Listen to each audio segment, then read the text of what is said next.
Hello guys, welcome to Epic Sportscape's highlights and news. Iowa's Caitlin Clark stormed the sports world. What's next? Off as Caitlin Clark finished her celebrity round of golf in the John Deere Classic Pro-Am, the sun alternating between withering hot and slipping behind rumbling clouds on a steamy July afternoon.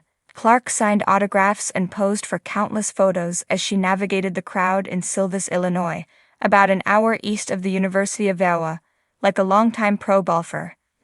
Near the end of the round, the Iowa Hockey's point guard, clad in a white shirt, black shorts, and yellow and white Nikes, crouched at the front of the tee box and leaned on her club.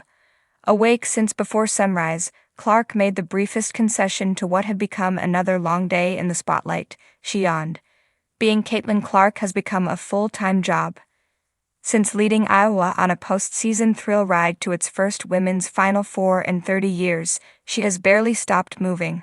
Clark traveled to both coasts for national awards, threw a ceremonial first pitch strike at a triple-A baseball game, served as Grand Marshal for an IndyCar race, went on a European tour with teammates, had her likeness sculpted in butter at the Iowa State Fair, saw that Iowa band march into a formation of her taking a shot, ate cake with Jake from State Farm, and played in a basketball game in a football stadium.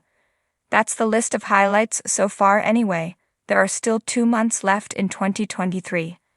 I think if anybody can handle it, she can handle it, Iowa coach Lisa Bluder told ESPN. The stars lined up right for her. She came around at the right time in the right place, with NIL, with becoming one of the faces of college basketball. Clark is part of the first generation of college athletes able to take advantage of the change in name, image, and likeness rules. She's not just a basketball player but a brand, one based on her friendly Midwestern personality, but also on her laser-light show of a game, contagious confidence, and unrelenting competitiveness. A born and raised Iowan from West Des Moines, she was a top recruit who could have hit sensationally long three-pointers and slung creative passes anywhere. But she stayed in Iowa, believed in Iowa, and led Iowa to where it had never been before, playing for the national championship. In the same year she turned 21, Clark became a sports superhero in the Midwest and is one of the most recognizable athletes in the country. With the 2023-24 season about to tip off and the women's NCAA division scoring record within reach, Clark still has plenty of basketball to play at Iowa and beyond, and events to attend.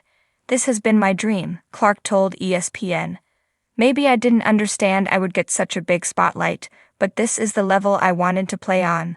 The Hawkeyes lost to LSU in the national championship game. The flight to Iowa from Dallas was delayed about 3 hours, but it didn't deter fans in Iowa City. It was still a packed crowd, said Clark, whose popular No. 22 jersey reflects her January 22 birthday. I guess everybody got the memo.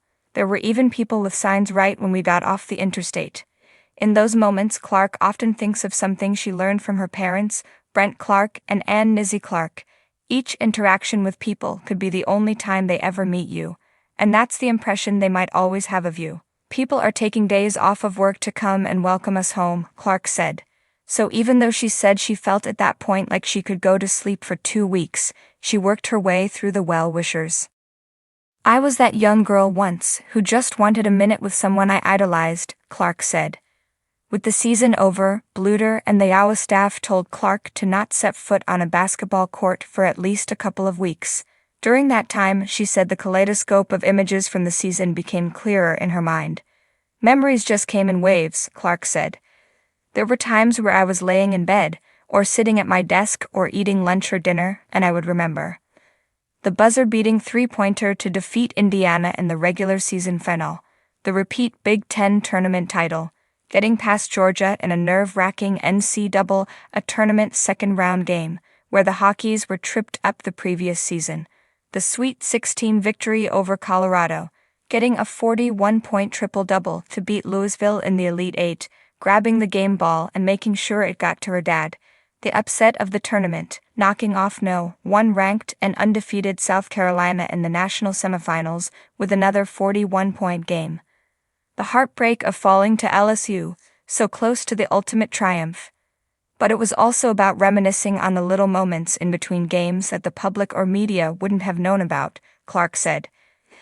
The NCAA put on this whole event where we all got to make cowboy hats and custom jean jackets, things that I got to share with my teammates that were almost more memorable than any of the wins are on the court. Teams get a lot of gifts and keepsakes on the way to the Final Four.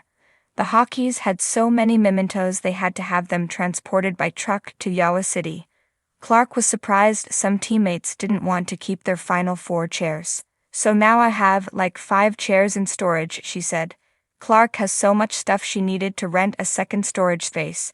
That's where her National Player of the Year awards, Associated Press, Naismith, Wooden, Wade Trophy, and Honda Cup are, as well as awards for Big Ten Player of the Year and League Tournament MVP, Big Ten Female Athlete of the Year, and the Sullivan Award for Top Collegiate/Amateur Athlete. That's not even all of them, just the ones in 2023. The only hardware to see light outside of the storage units are her Final Four and Big Ten tournament rings, which she keeps on her desk. My parents don't decorate the house with trophies for my brothers and me. That would be weird, Clark said, laughing.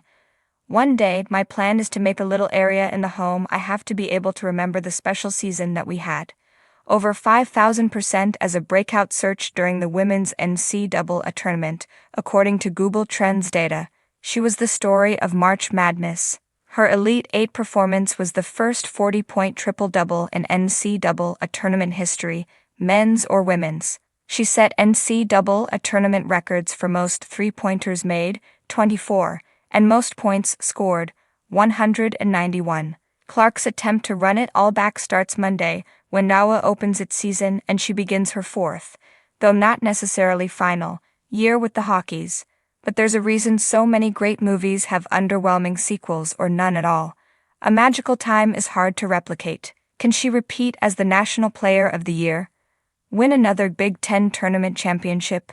And do in back-to-back seasons what Iowa had done only once before, in 1993.